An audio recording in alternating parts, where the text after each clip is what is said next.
머리 시간 은혜 나눕니다. 앞전에서 우리는 다윗이 하나님께서 예배하신 때가 되어서 이스라엘 역사에 하나님의 구속사에 등장하게 된 사실에 대해 살펴보았습니다. 그것은 사울에게 악명이 들려서 그를 쫓아내기 위한 수금을 타는 자로의 등장이었습니다. 오늘 본문은 그러한 다윗이 이스라엘 역사에 본격적으로 이 전면에 등장하게 되는 사건에 대한 말씀입니다. 바로 블레셋의 이스라엘 침략입니다. 구체적으로 어떤 일이 벌어졌는지 살펴보며 주의 음성 듣기 원합니다. 바로 오늘 성령 하나님께서 역사해 주셔서 큰 은혜의 시간이 되기를 바랍니다. 우리 1절 말씀 우리 같이 읽겠습니다. 블레셋 사람들이 그들의 군대를 모으고 싸우고자 하여 유다에 속한 소고에 모여 소고와 아세가 사이에 에베스 담빔에 진침해. 아멘. 블레셋 사람들이 군대를 모아서 이스라엘과 싸우려고 유다 지파에 속한 소고에 모입니다. 여호수아 15장 35절을 보면 이 소고는 유다 산지 그리고 블레셋 평원 사이에 위치한 요새 이 도시 중에서 하나입니다. 그런데 유다 땅에 속한 이 소고에 모여서 소고와 아세가 사이에 에베스 담밈에 이 진을 쳤다라는 것은 이미 선제 공격을 당해서 이 지역을 점령당한 것을 알 수 있습니다. 특히 에베스 담빔에 진을 치게 된 것은 이 에베스 담빔이 역대상 11장 13절을 보면 이 바스 담빔이라고 불리는 것입니다. 이제 문자적으로 피해 지역이라고 이름이 붙여진 그런 지역입니다. 이것이 수많은 전투가 일어난 곳이었다는 사실을 알 수 있게 합니다. 중요한 것은 블레셋의 침공 또한 이미 유다에 속한 소고가 점령을 당했다라는 겁니다. 어떻게 이런 일이 일어난 것인가? 여기는 그 배경들이 있죠. 저는 사무엘상 14장 31절에 나와 있듯이 이 전투가 과거 믹마스 전투에서 이스라엘에 패배한 이 블레셋의 보복성 전투였다라는 겁니다.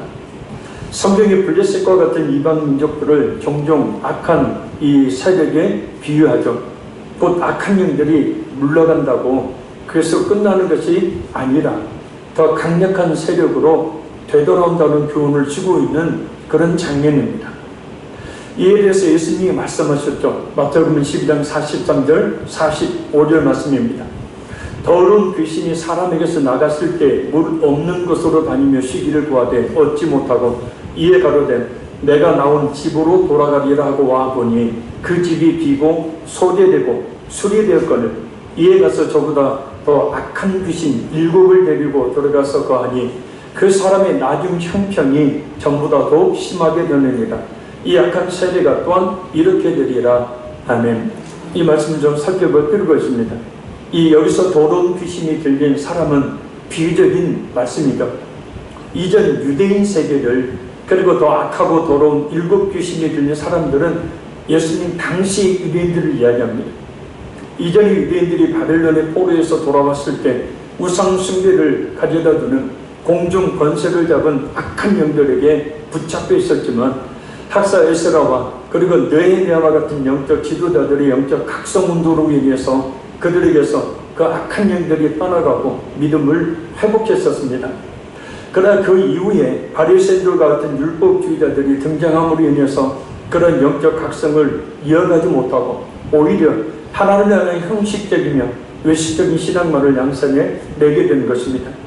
그래서 이스라엘 같은들 이전보다 더 참혹한 영적인 상태에 빠뜨리고 말았다라는 예수님의 말씀입니다. 그러나 문자적으로도 의미가 있는 말씀이죠. 예수님을 믿는다고 하는 그 사람에게 귀신이 떠나갔습니다.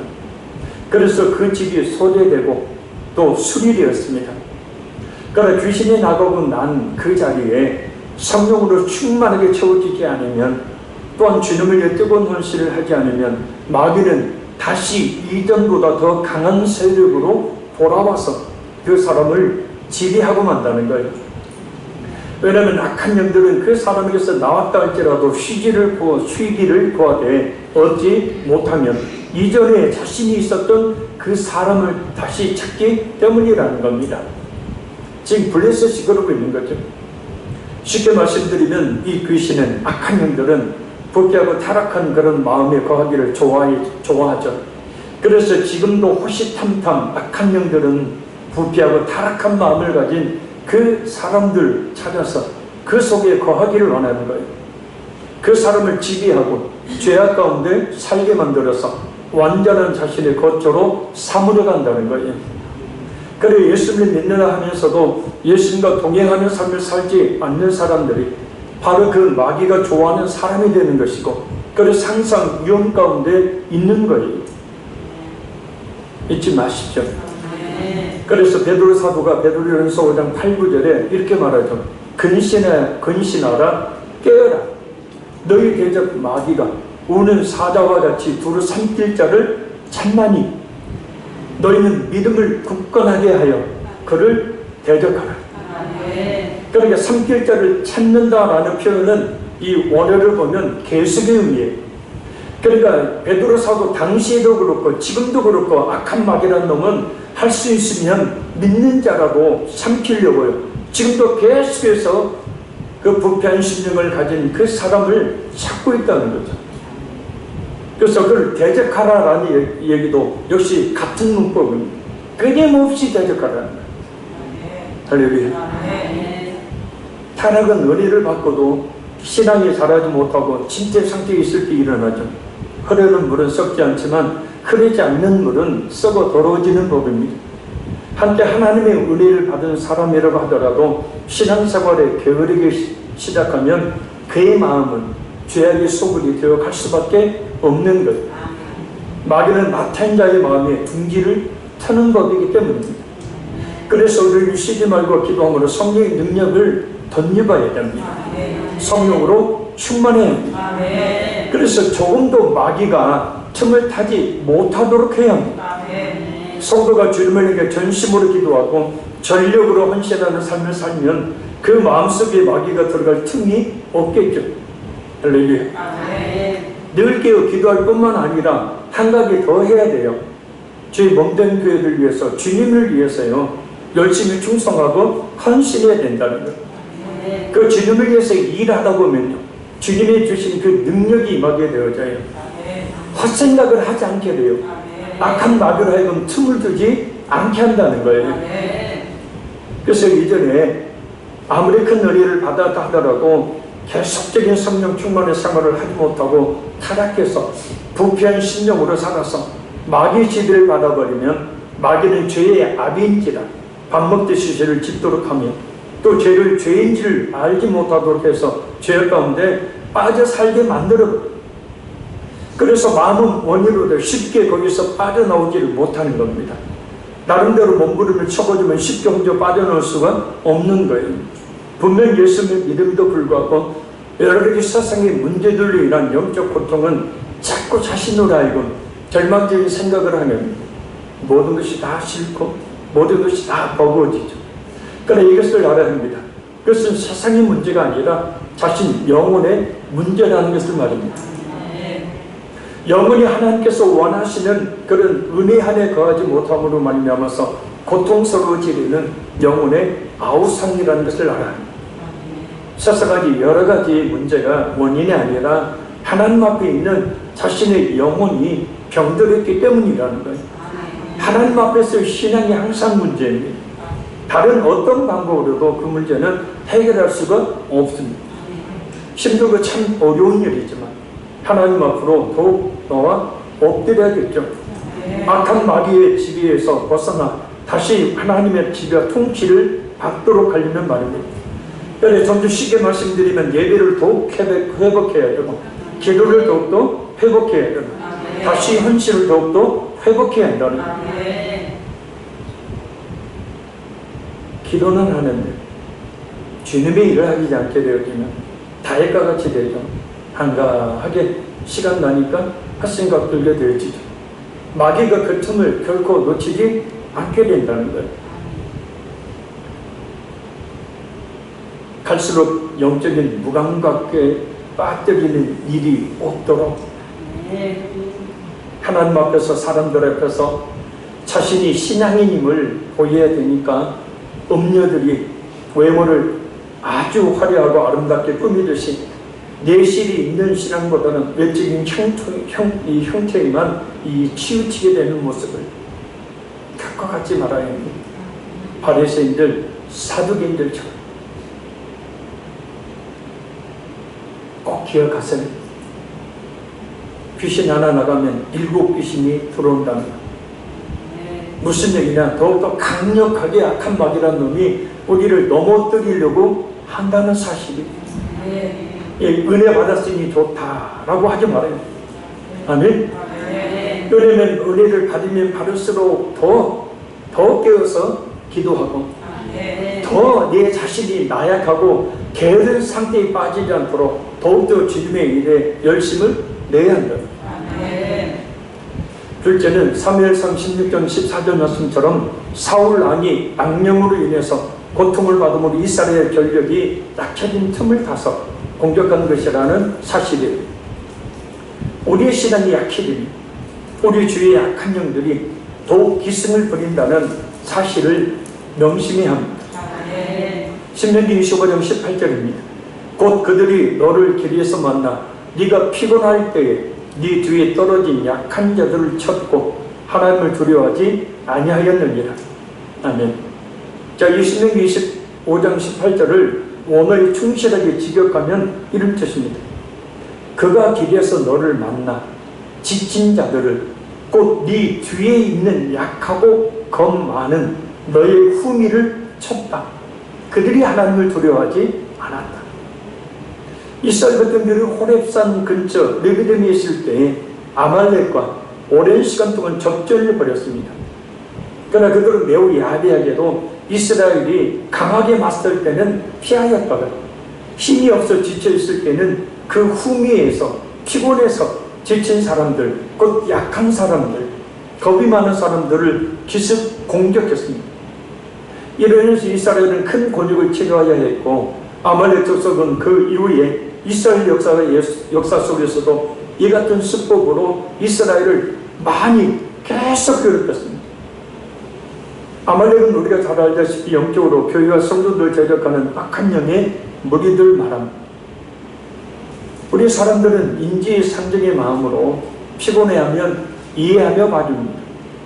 연약하고 겁이 많으면 그 사람은 보여지죠. 그러나 악한 영은 오히려 그렇게 되기를 바라고 있다는 거예요.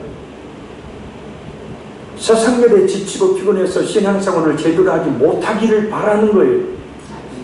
그래서 세상일에 더 지치게 만드는 거예요. 세상일에 더 열심히 내게 만드는 거예요. 그래서 기도를 쉬기를 바랍니다. 피곤해서 말씀을 듣지 못하기를 바래요. 이런저런 상황 속에서 그래서 영적으로 연약해지기를 바랍니다. 세상의 걱정, 염려, 근심에 빠지기를 바래요. 육의 피곤함은 영의 피곤함으로 이어지기 때문입니다. 육의 연약함은 영의 연약함으로 이어지게 되기 때문입니다. 바로 이때를 놓치지 않고 악한 영들이 공격을 한다는 거예요. 이유가 어떠하든 신앙생활을 게을리하거나 멀리하는 것, 심지어 아예 신앙생활을 하지 않는 것은 이미 영적으로 아말렉의 공격을 받아 패한 거예요. 이미 패배한 거예요. 그래, 피곤할 때 조심해야 합니다. 물론 피곤하지 않을 수가 없죠. 우리가 몸도 마음도 매우 피곤한 삶을 사는 것이 오늘 우리들의 일상입니다. 그러나 피곤하려다 약하고 더러운 영들의 공격을 능히 막아내는 그런 방법이 있죠. 바로 그 아말렉과의 전투에서 이스라엘이 승리할 수 있던 비결은 바로 모세의 기도였죠. 할렐루야. 그래서 예수님도 마태복음 26장 40절 41절 이렇게 말씀해요. 제자들이 오사 그 자는 것을 보시고 베드로에게 말씀하시되 너희가 나와 함께 1시간도 이렇게 깨어있을 수 없더니 시험에 들지 않게 깨어 기도하라. 마음에는 원이로되 육신이 약하도다 하시고. 이 말씀 배경은 잘 아시죠? 하루 종일 예수님과 전도활동을 다녔습니다.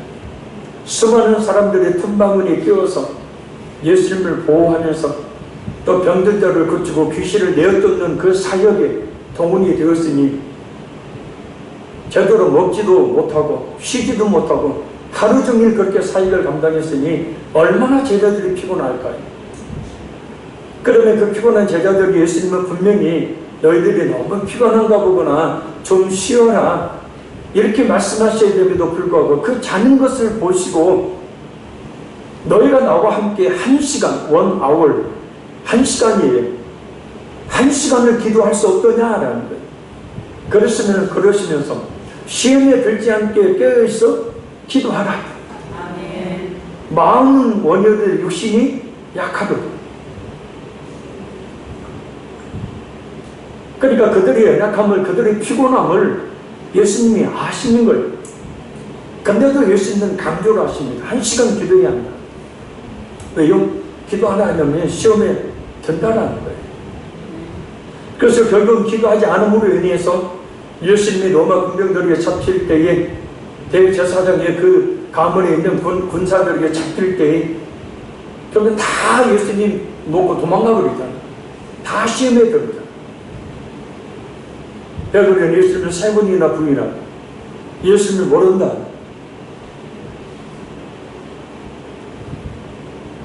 피곤함, 힘듦, 그로 인한 연약함, 두려움, 이와 같은 것은 육적으로는 이해할 수 있는 것이지만 영적으로는 악한 영들의 공격의 빌미를 제공하는 원인이 된다.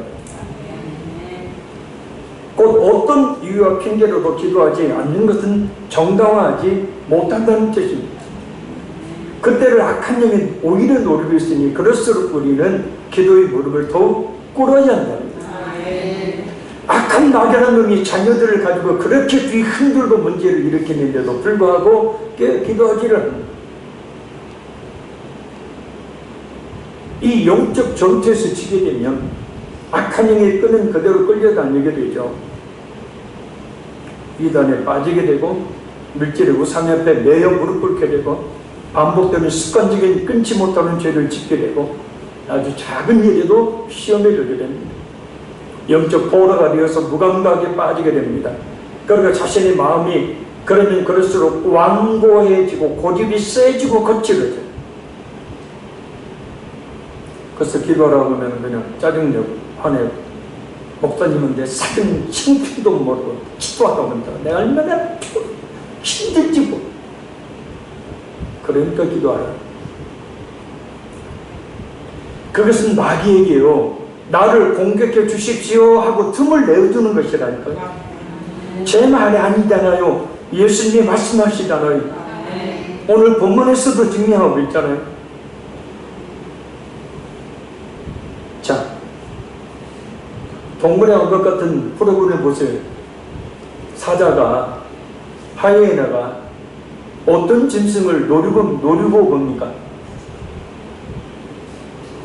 예? 칭찬하고 힘센 놈이 아니에요. 약하고 어리고 힘없는 그 눈에 다 보이는 거예요. 계속해서 보고 있는 거 관찰을 하면서 봐요. 자, 우는 사자와 같이 두루 삼킬 때를 찾나니 이 말씀이 바로 똑같아요. 그래서 약한 놈, 연약한 놈, 힘없는 놈 고르는 거예요. 그래서 딱 골랐다 싶으면 그 힘없고 약하고 연약한 놈을 향해서 냅다 달려서 목을 물어뜯는 거죠.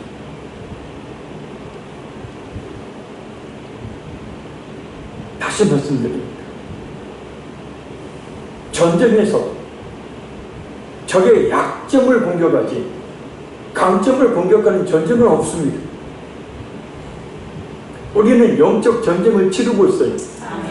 그래서 우리 자신 인식을 하든지 인식하지 못하든지 우리는 영적 전쟁의 현장에 있다고요. 그래서 영적 전쟁의 현장에 있는 우리가 연약함을 보이고 피곤함을 보이고 나약함을 보임으로 영적으로 깨어있지 못하고 잠을 자게 되어지면 결국은 적으로 하여금 마귀로 하여금 나 공격해 라고 하는 신호를 보낸 것과 똑같다는 거예요. 힘들어도 피곤해도 예수님께서 말씀하셨듯이 1시간이라도 깨어 기도해야 한다. 기억해야 합니다. 우리의 신앙생활은 영적 전쟁과 같다는 것을. 아니 영적 전쟁과 같은 것이 아니라 영적 전쟁 그 자체예요. 우리의 씨름은 혈과 육에 대한 것이 아니요 하늘에 있는 악한 영을 상대합니다. 아멘. 그리고 어차피 치러야 될 영적 전쟁이라면 피할 것이 아니라 그 기도함으로 승리해야 한다는 거예요. 그래서 에베소서 6장의 바울 사도도 영적 전쟁에 대해서 이야기를 하고 그 후반부에 하나님의 전신갑주를 입으라고 명령을 내리고 난 뒤에 뭐예요? 성령 안에서 깨어 기도하라고. 기도 많이 영적 전쟁에서 승리할 수 있는 비결임을 분명하게 제시하고 있다는 거예요.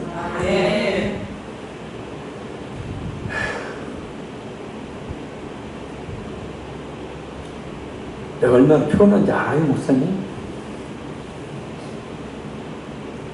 지금 제가 요즘 여기 힘들거든요. 그 뻔히 앉아서 그런 설교를 해요, 또? 다 들으라고? 이야, 피도 눈물도 없네, 목사님. 제 말이 아니에요. 하나님의 말씀이에요. 그래야 산다고. 그래서 그렇게 하지 않으면 그냥 전쟁에서 패하는 거예요. 그러니까 막연한 놈이 자녀들 막 짓밟죠. 그냥 온갖 문제 일으키고 만들죠. 가정이라든지 물질이라든지 여러 가지 문제 일으켜서 그냥 가정을 뒤죽박죽 만들어 놓고.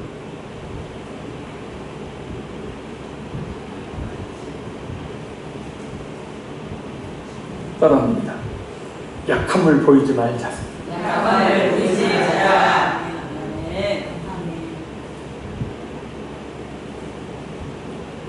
자, 우리 2절, 3절 읽겠습니다. 사울과 이스라엘 사람들이 모여서 엘라 골짜기에 진치고 블레셋 사람들을 대하여 전열을 벌였으니 블레셋 사람들은 이쪽 산에 섰고 이스라엘은 저쪽 산에 섰고 그 사이에는 골짜기가 있었더라. 아멘.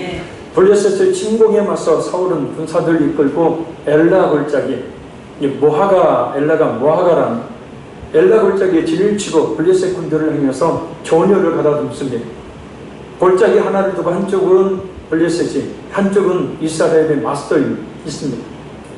실제 이제 그 현장에 성지순례에 가봤는데, 물론 정확하게 이 장소가 그 장소다라고는 정확히 100% 말할 수는 없지만, 안내하는 가이드 선교사님에 의하면, 근데 거의 확실하다는 거예요. 장소를 보니까 골짜기 하나를 사이에 두고요, 그 골짜기가 거의 평지예요. 와디 지역. 와디는 계속해서 말라있다가 이스라엘 지역에 비가 한꺼번에 많이 와요. 그럴 때 이 골짜기처럼 물이 막 흐르는 곳이 이제 평상시에는 말라있어요. 그런 와디 지역이고요. 이 양쪽에 큰 우리로 치면 동산 같은 산이 있더라고요.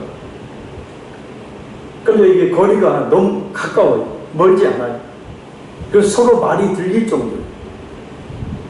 이 이스라엘과 블레셋이 대치하는 장면이 우리에게 말해주는 것이 뭘까요?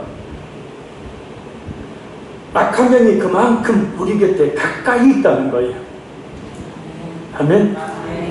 앞에서 살펴봤듯이 언제든 우리가 무장을 해제하고 있을 때, 피곤하다고 힘들다고 기도를 쉴 때, 얼마든지 각양의 무기, 곧 각양의 죄, 유혹, 시험 등을 그와 같은 화살을 쏘아서 우리를 공격할 만반의 준비를 하고 있다. 우리가 늘 깨어 기도해야 될 이유입니다. 쉬지 말고 기도하라는 말씀의 의미가 무엇인지를 깨달아 알아야 될 이유입니다. 왜냐, 대부분의 죄와 유혹과 이 시험의 화살을 맞고서도 그것을 악한 마귀의 공격인 것을 알지 못한 채 그냥 사람과의 문제인 것으로만 여기고, 그냥 이 세대가 그런 것으로만 여기고 살아가는 무감각한 그리스도인들이 많기 때문이다. 우리 씨름은 혈과 육, 사람이 아니라는 것. 아멘. 우리 씨름은 사람이 아니에요. 악한 마귀가 그 사람을 배후에서 조종해서 역사를 하는 거예요. 그러니까 그것을 볼 수 있는 좀 눈을 열어야 된다는 거죠. 할렐루야. 그러면 그것을 알게 되어지면 영적 방법을 강구하겠죠. 그러나 그것을 모르면 육적 방법을 강구하게 되어지죠. 그러면 계속해서 더 힘든 문제만 발생하게 되는 거예요.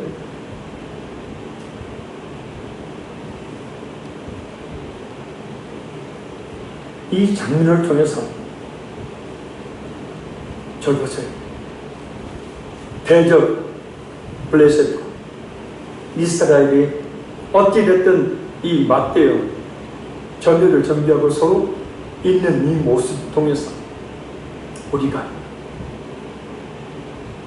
틈을 노리고 공격하라고 하는 이 악한 마귀의 그 공격에 대해서 깨어 있어요.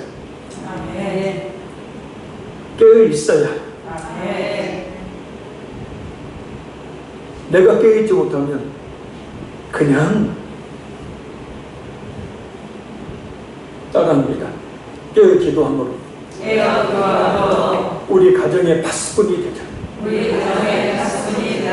우리 교회의 파수꾼이 되자.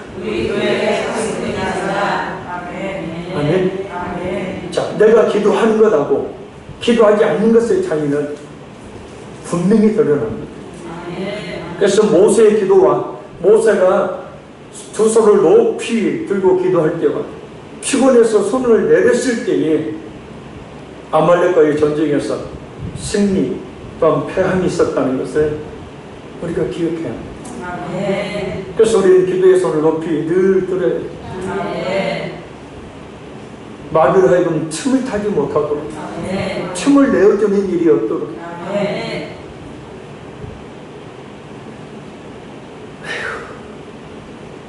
뭐 그렇게 좀 피곤하게 또 신앙생활을 해야 된대요? 예? 그것이 우리 그리스도인들에게 주어진 숙명이에요. 아멘?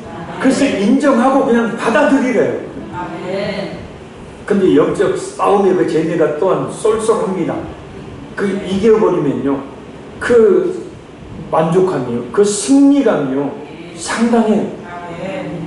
할렐루야. 오늘도 설교 준비를 하는데 그렇게 힘들어요. 그렇게 힘들게 해요.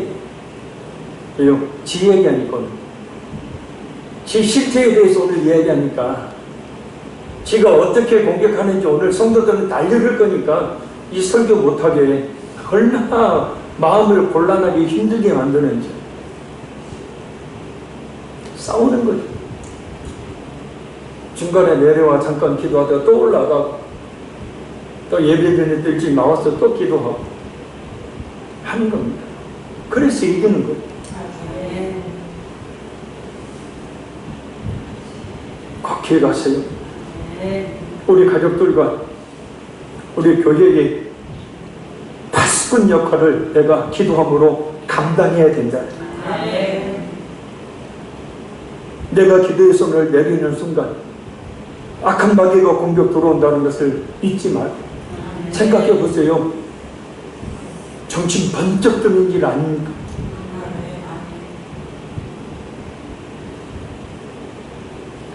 자, 우리 4절에서 7절 읽겠습니다.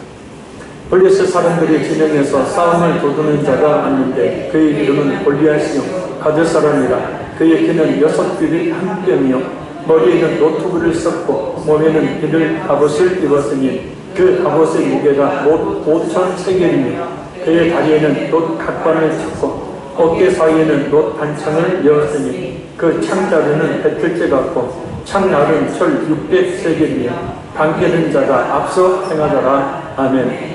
블레셋 진영에서 이 싸움을 도두는 자, 히브리어로 이샤베나임, 그 뭐냐면 두 진 사이의 사람이, 그러니까 양 진영에서 상대방에게 싸움을 거는 사람, 그 한 사람이 나섰습니다. 그 이름은 유랑자, 방랑자라는 뜻을 가진 골리앗입니다. 그는 가드 사람입니다. 이 가드는 블레셋의 5대 성읍 가운데 하나입니다. 포도자는 틀이라는 뜻을 가진 성읍. 그러니까 포도가 얼마나 많이 났으면요, 포도자는 틀이 많이 있는 성읍, 그만큼 잘 사는 성읍이었죠. 자, 그런데 이 가드가 가나안 초기 원주민이었던 아낙 자손들이 살았던 곳이라, 그 골리앗이 거인이었던 것이 바로 이 아낙 자손의 피를 이어받았기 때문일 것이라고 말합니다. 아무튼 이 골리앗의 키는 3m에 달합니다. 머리에는 노트구를 쓰고 있습니다. 몸에는 약 57kg 정도 나가는 비닐 갑옷을 입고 57kg. 창날은 무게만도 7kg나 되는 그런 창을 가지고 있습니다. 머리에서 발끝까지 완전 무장을 하고 있습니다. 자신의 대단한 위용을 뽐내고 있는 것입니다. 어떤 주석을 보니까 이 골리앗의 위용에 대해서 이렇게 말합니다. 골리앗의 완전 무장한 위용은 현대 세계에서 돈, 권력 등 각종 세력으로 다가오는 사탄의 세력을 상징한다고 볼 수 있다. 맞아요. 많은 기독교인들조차도 그 실체를 제대로 알지 못한 채 굴복하고 있는 이 세상에 돈이라는 강력한 세력의 위용, 힘과 권력이라는 강력한 세력의 위용을 말한다는 거예요. 그 앞에 그 누구도 대적하지 못하고 그 앞에서 머리를 숙이고 조아리고 덤볐다가도 패하여서 쫓겨나는 그런 대단한 위용을 가진 겁니다. 우리는 어떤가요? 그런 것들이 굴복당하며 살고 있는가요? 아니면 그런 것들을 굴복시키며 살고 있는가요? 분명한 것은 그런 것들이 심히 막강한 것이 사실이고 많은 기독교인들 뿐만 아니라 수많은 사람들이 그 위용 앞에 무릎을 꿇은 채 그것을 경배하며 그것들을 굴복하는 삶을 살고 있지만 우리는 깨어 기도함으로 하나님을 전적으로 신뢰하고 의지함으로 그 모든 것들 위에 서야 될 줄로 믿습니다. 아래에 있지 말고 위에 서야 됩니다. 방법은 뭘까요? 말씀과 기도밖에 없어요. 그러면 그 모든 것들은 강력한 위험을 발휘하는 것들 어떤 것이든 발 아래 내려오게 되어 있습니다. 그런데 기도가 적게 되어지면 결국 그와 같은 것들 높은 위험을 부리는 강력한 세력으로 자리를 하게 되니 그 앞에 전전긍긍할 수밖에 없어요. 자, 우리 마지막 8절 11절 읽겠습니다. 그가 서서 이스라엘 군대를 향하여 외치기를 너희가 어찌하여 나와서 전열을 벌였느냐? 나는 블레셋 사람이 아니며 너희는 사울의 신복이 아니냐? 너희는 한 사람을 택하여 내게로 내려보내라. 그가 나와 싸워서 나를 죽이면 우리가 너희의 종이 되겠고 만일 내가 이겨 그를 죽이면 너희가 우리의 종이 되어 우리를 숨길 것입니다. 그 블레셋 사람이 또 이르되 내가 오늘 이스라엘의 군대를 모욕하였으니 사람을 보내어 나와 더불어 싸우게 하라 한지라. 사울과 온 이스라엘이 블레셋 사람이 이 말을 듣고 놀라 크게 두려워하니라. 아멘. 골리앗이 이스라엘 진영을 하여서 크게 소리를 칩니다. 한 사람을 택해서 내게 보내라. 그래서 나와 싸워서 너희가 이기면 우리가 종이 되고 내가 이기면 너희가 우리 종이 되리라. 그러면서 자존심 짓밟는 이야기를 합니다. 자신은 블레셋 사람이고 이스라엘 군사들은 사울의 신복이랍니다. 그러니까 자신은 블레셋 군대의 대표자이고 이스라엘 군사들은 한낱 사울에 속한 종일 뿐이라는 조롱이. 더군다나 블레셋은 당시에 큰 번영을 이룬 도시국가요. 이스라엘은 사울에게 예속된 왕 아래에 있는 전제국가라는 것을 빗대는 말이에요. 이렇게 말한 것은 블레셋의 우위를 보이고 또한 이스라엘 군대를 모욕함으로 기선을 제압하기 위해서 그래서 전쟁을 승리하기 위한 계략이죠. 그런 골리앗에 대한 사울과 이스라엘 군사들의 반응이 어떻습니까? 이 말을 듣고 놀라 크게 두려워하니라. 오늘 번역 성경을 보면 사울과 온 이스라엘이 이 블레셋인의 말을 듣자 낙심하고 두려워하였다. 그러니까 그 말을 듣자마자 마음이 땅에 떨어져 버렸어요. 그나마 좀 싸워야지 했던 마음이 그냥 땅에 떨어져 버렸어요. 그러니 그 마음이 낙심이 되어지니 바로 찾아오는 감정이 두려움이죠. 사울은 이전에 암몬과의 전투에서 이스라엘을 지휘해서 크게 승리했던 용사요. 사울의 아들인 요나단 역시 자기의 병기된 자와 함께 적진에 쳐들어가서 20명을 쳐 죽임으로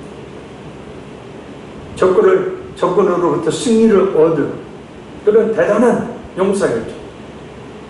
그런데 지금은 골리앗의 그 도전 앞에 모두가 낙심하고 두려워하고 있는 상태에 왜 이렇게 됐을까요?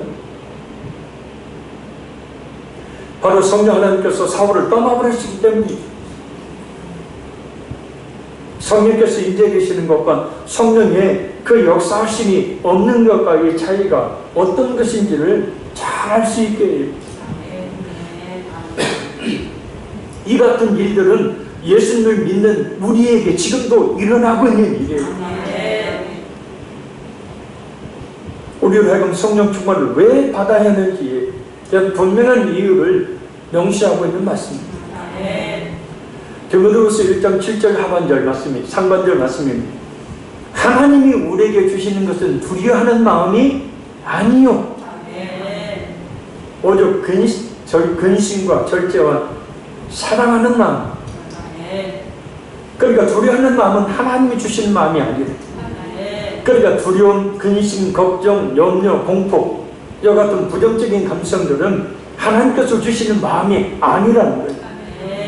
따라서 이런 마음이 있거든 성령 충만을 구해서 하나님께 주시는 감정, 곧 평안, 기쁨, 감사, 그리고 담대함, 용기의 감정으로 바꿔야 하는 거예요. 그래서 매미 아니에요. 왜 그냥 걱정되고 그냥 염려가 되고 그냥 그럴 때 어떻게 해야 돼요?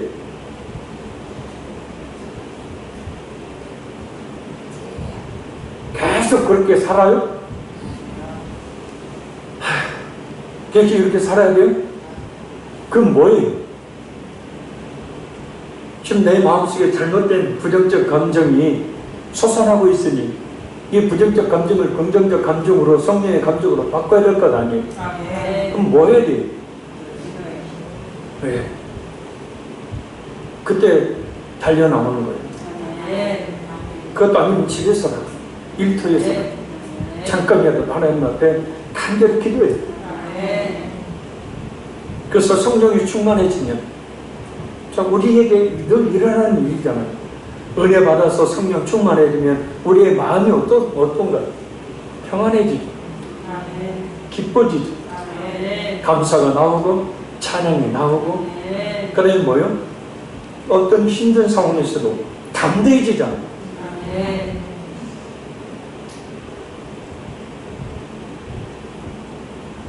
어째 표현들이 그래요?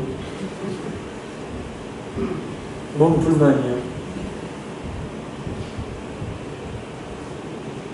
그래서 성령의 충만함을 구해서 성령 하나님께서 우리의 마음에 긍정적인 감정을 불러 일으키도록 해요. 그래야 뭔가 좀 승리의 맛을 좀 볼 것 아니겠습니까? 낙심하고 두려워 떨고 성령이 떠나니까 하나님의 역사하시는 데는 기대가 전혀 없으니까 악한 마귀라는 놈이 그런 감정으로 그들의 마음을 낙심케 하고 두려움에 빠뜨려 전쟁에서 패하게 만들려고 하는 자 이런 감성들 이런 감정들이 그 변화를 우리가 이렇게 잘 분별하고 읽을 줄 알아야 됩니다. 말씀 맺습니다. 악한 영들은 더 강력한 세력으로 늘 공격하려고 해요.